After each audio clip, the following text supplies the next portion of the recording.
enjoyed that one. Weren't you cute? Oh, I was a dandy.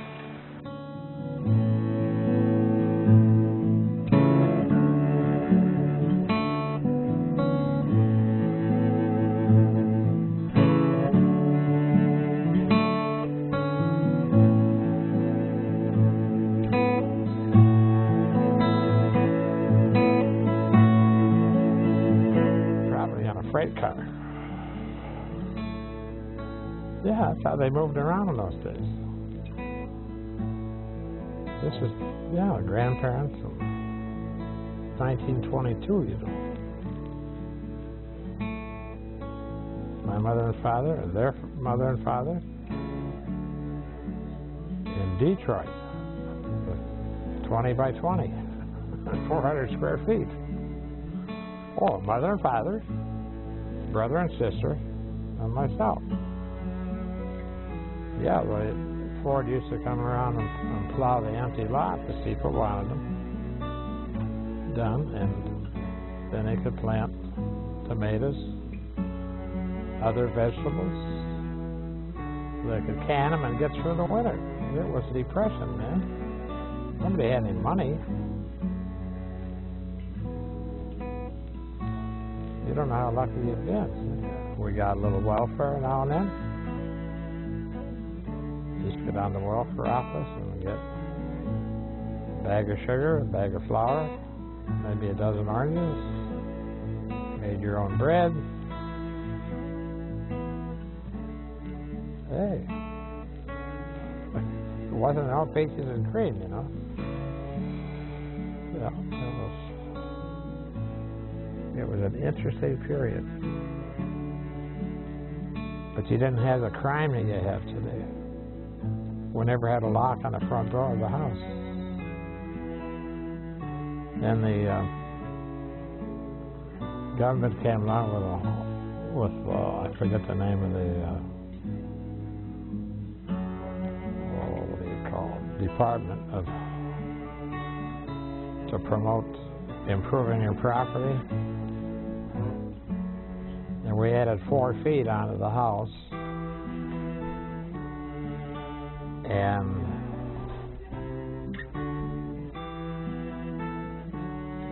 then we put in a gas furnace. Before that, we had a potbelly stove,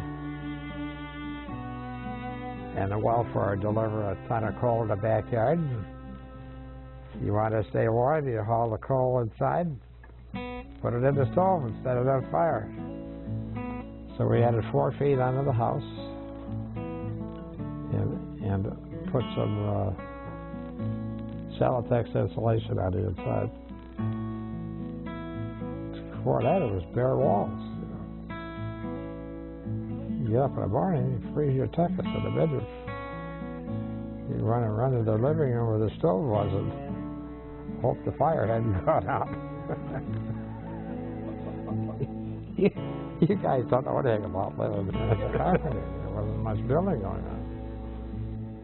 I know my dad was working at the peak of a house, putting out trim, and he fell from the scaffold and broke his hip.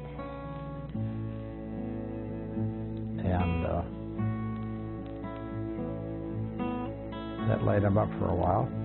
Broke his hip just outside the pelvic bone. Broke the bone that runs to your knee to your hip.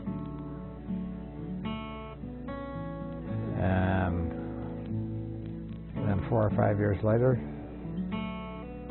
he had an automobile accident, ran into a telephone pole, broke the hip in the same place.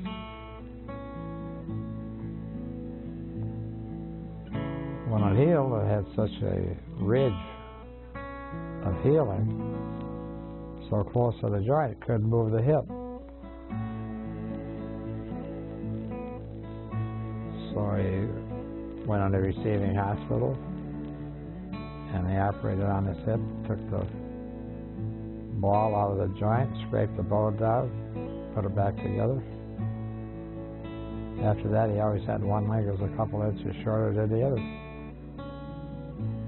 That was hard.